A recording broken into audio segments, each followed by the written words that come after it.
Hey everyone, Brian Zane here with my review for NXT for August 10th, 2021. Bit of a weird feeling watching this week's show, I'm not going to lie, because after hearing about all the releases that we heard about on Friday and all the stories about how NXT is possibly undergoing this big philosophical and aesthetic change in the near future, and how you hear from certain wrestlers how they say, they're not the kind of wrestler, they're not what the company is looking for anymore, and there's going to be this change and everything.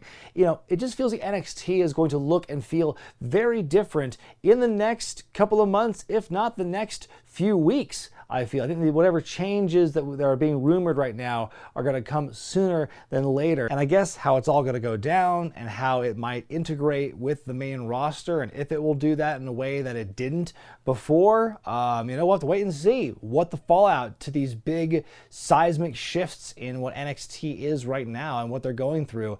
Obviously, it's all speculative as of right now. I am not the most optimistic person in the world about the future of NXT as far as an enjoyable brand, because I've really enjoyed NXT. I've been enjoying watching it and reviewing it for this channel, and even before I did that, watching it recreationally before it moved to the USA Network. It was one of the highlights of my week.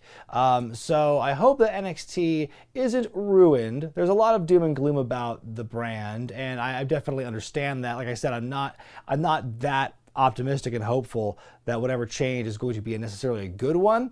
But again, we'll just have to see how it all turns out for this brave new NXT.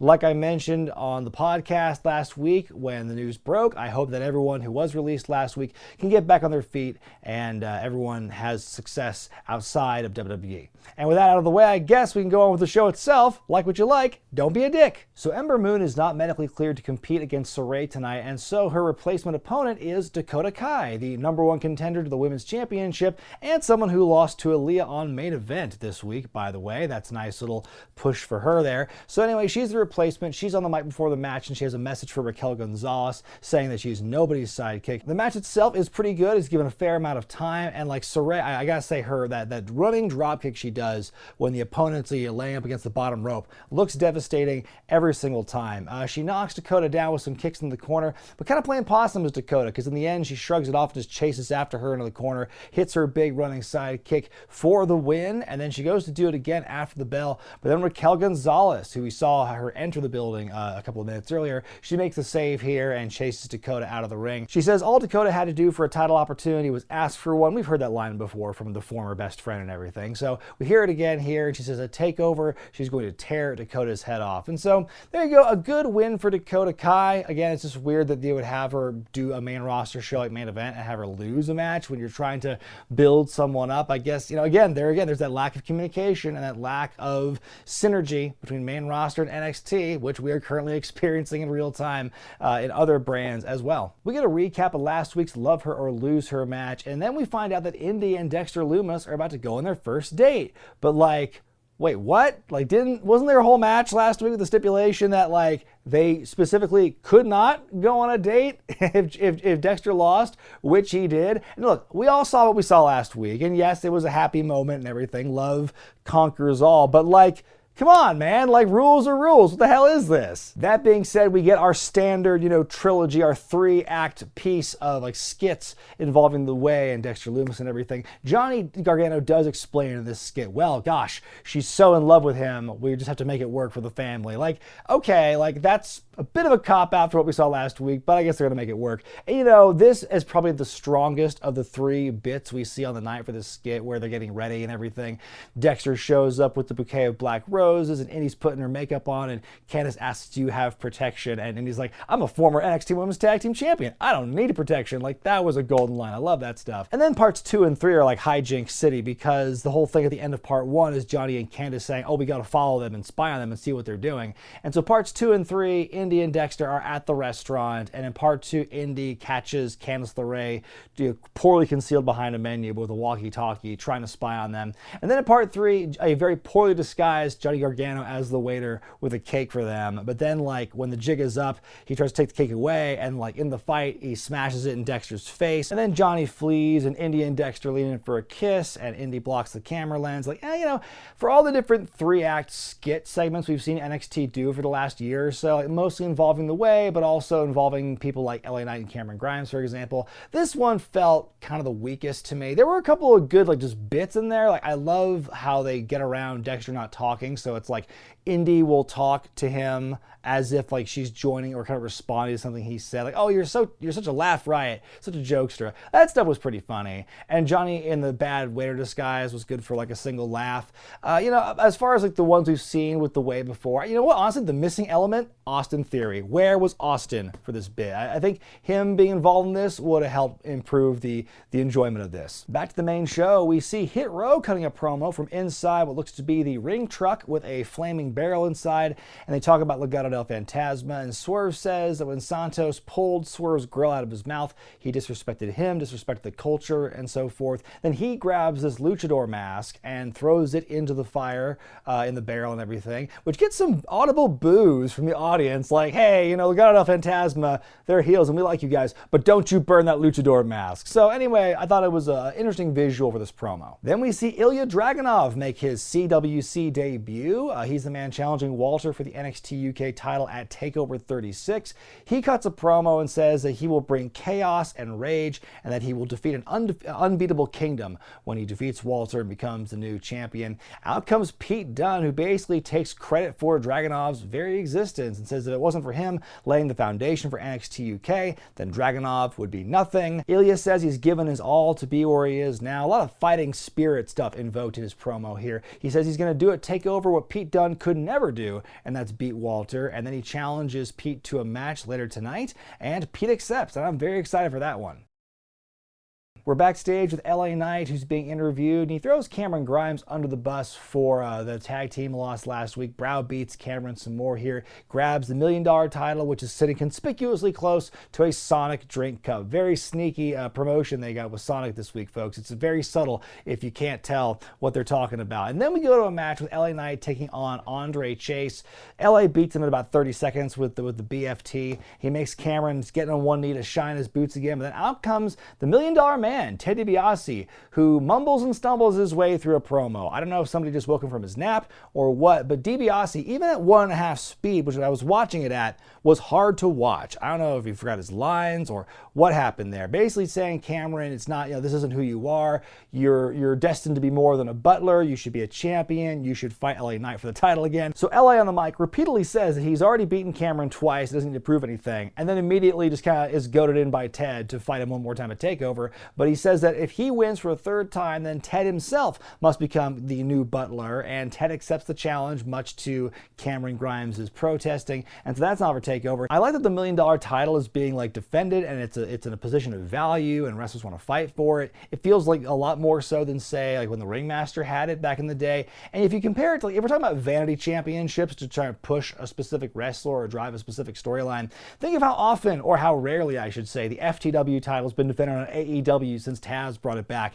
And, you know, compare that to $1 million title, which has already been defended at least, or it will be defended at least 3 times after TakeOver. We see a little vignette from Gigi Dolan where she's cutting the heads off some black roses. Were they Dexter's perhaps? And she says that she's never satisfied and has a warning for the rest of the women's division. And then we see her in action against Amari Miller in a pretty short matchup here. Dolan is accompanied by JC Jane, by the way. Like I said, pretty short match. The most interesting part about it was the finish, where Gigi has her opponent in an abdominal stretch, then kind of like jumps back into kind of like a snap schoolboy bump. But it's kind of a cool look for that move, and so she wins handily. And then we find out later in the show, Mandy Rose kind of doing a congratulatory tweet to Dolan and saying, ooh, that advice is paying off. So, ooh, what's that all mean? It's time for the face-to-face with Adam Cole and Kyle O'Reilly ahead of their match at TakeOver. William Regal bills this match as the Undisputed Finale. It's basically 3 stages of hell with Shawn Michaels and Triple H at the helm of this brand. Of course it is. And you've got, you know, Kyle and Adam each have their own own stipulations for the first 2 falls,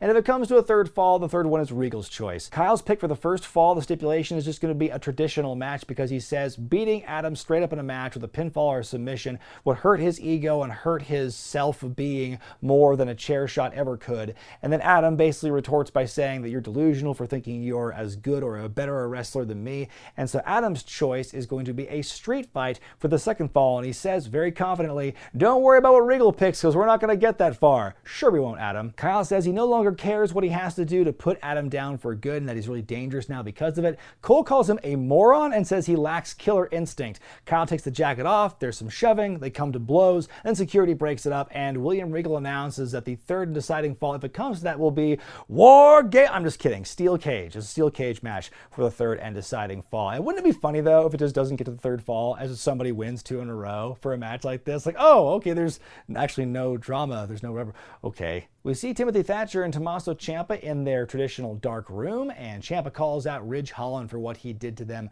2 weeks ago on NXT.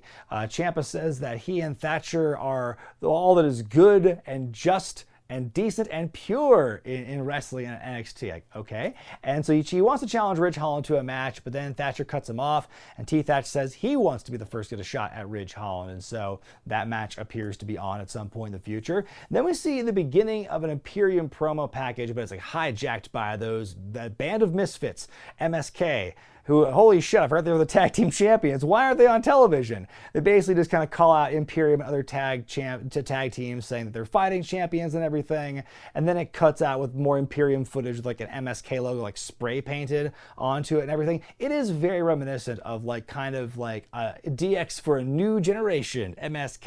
And so I don't know what to make of that. It's just like, why can't we have like the tag team champions, either men or women tag team champions, on actual television wrestling actual matches? It's time for the first match in the 2nd round of the breakout tournament as Odyssey Jones takes on Trey Baxter. It's big versus little here, and the story is just Jones and his overwhelming size and strength. He just kind of like throws Baxter around a lot in this thing. Baxter has a brief comeback here. At one point, it's a really snug looking kick to the jaw of Jones, but Jones fights back and just flattens him to win the match and advance to the finals, where he'll face either Duke Hudson or Carmelo Hayes. And then after the match, he's interviewed at ringside. He seems very happy to be there.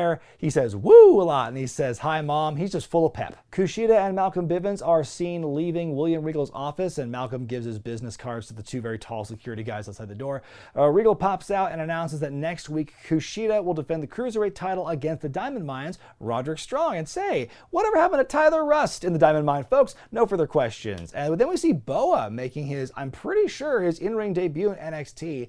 If it's not his in-ring debut, it's been a long ass time since he had a match, as he wrestles Drake Maverick. Xia Li, conspicuous in her absence here. I wonder if she's taken off TV for what happened a few weeks ago when she gave Mercedes Martinez a concussion on her way out of the company. But Xia Li's not there, and they have some language in this match, in this segment, about how disobedience will not be tolerated and how Boa is like making up for the mistakes or the failures of others. And, you know, clearly alluding to Xia Li, it seems, because she's not here at all. But we also see Mei Ying get up from her throne and like actually kind of be at ringside for this matchup here. The match is pretty straightforward. Boa is this bigger, stronger guy beating up Drake. Maverick gets a bit of a comeback, but on the outside of the ring, Mei Ying blows some poisonous vapor or smoke in his face, and that allows Boa to pick up a win after a big kick. So there you have it. Boa making up for the failures of others, they say. I will say, though, his pre-match ritual in the ring, not nearly as impressive as Xia Li's. There's no sword to be had. They show a Target Takeover hype package for Karrion Kross versus Samoa Joe. It's pretty good stuff here. Some good sound bites between these 2 guys, where Karrion says that he and Joe are a lot closer, that are a lot more similar than some people think, and that Joe is just another opportunist. Joe says that comparing the 2 of them is like comparing a house fire to a hurricane, and that this match is not up with the title. He just wants to fuck him up. I thought it was a pretty good package here to kind of get people up to speed and just get people hyped for the match itself. We find out that next week is a face-to-face with the 2 of them. A gimmick gimmick so nice, they're doing it twice. Then we go to our main event as Pete Dunne takes on Ilja Dragunov. And I have to say, as somebody who's not seen a whole lot of stuff of Ilya's outside of that match with Walter last year, for example, I have to say I really like his presence and his energy and his whole vibe right now. The fighting spirit thing's working well for him. It's a physical match to be sure. In the end, Ilya barely connects with the top rope senton, and then before he can go in for the kill, Walter shows up on stage, and that distraction allows Pete to capitalize with the bitter end to win the matchup. And then after the bell, Walter gets in the ring and wants to attack Ilya, but it backfires. The Torpedo Moscow by Draganov has him standing tall at the end. Like, wow, wouldn't this have been more impactful if he had won his match as well? Like, way to add drama and intrigue and suspense to this championship match by having the number one contender lose on television. Like, look, he lost dirty, but that doesn't escape the fact that he lost when he had no business losing here. Again, I'm not somebody who's very familiar with Dragunov's work. And, you know, there's people out there, okay, there's the people who watch main roster stuff and don't watch NXT. Subsequently, there are people who watch NXT but don't follow NXT UK. And so if you don't watch that show, you're not very familiar with what the guy can do. So wouldn't it make a lot of sense and add a lot more intrigue? And hey, I want to see this guy possibly beat Walter at TakeOver by having him beat the guy that Walter beat? If Ilya cannot beat Pete Dunne, then why the fuck should I watch him try and fight Walter? It doesn't make any sense. It just feels the most basic shit in the world. And I know that with WWE, basic shit sometimes seems like a lost art,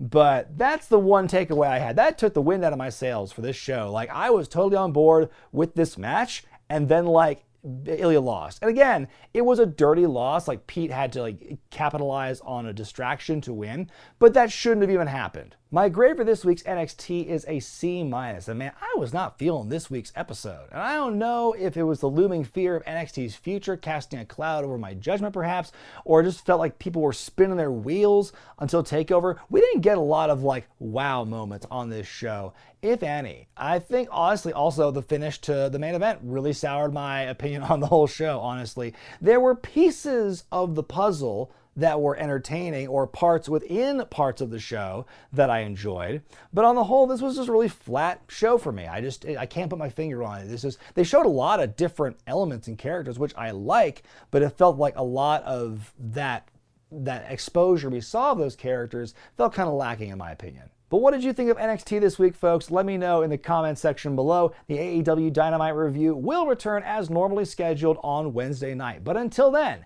I'm Brian Zane, and I'll see you next time.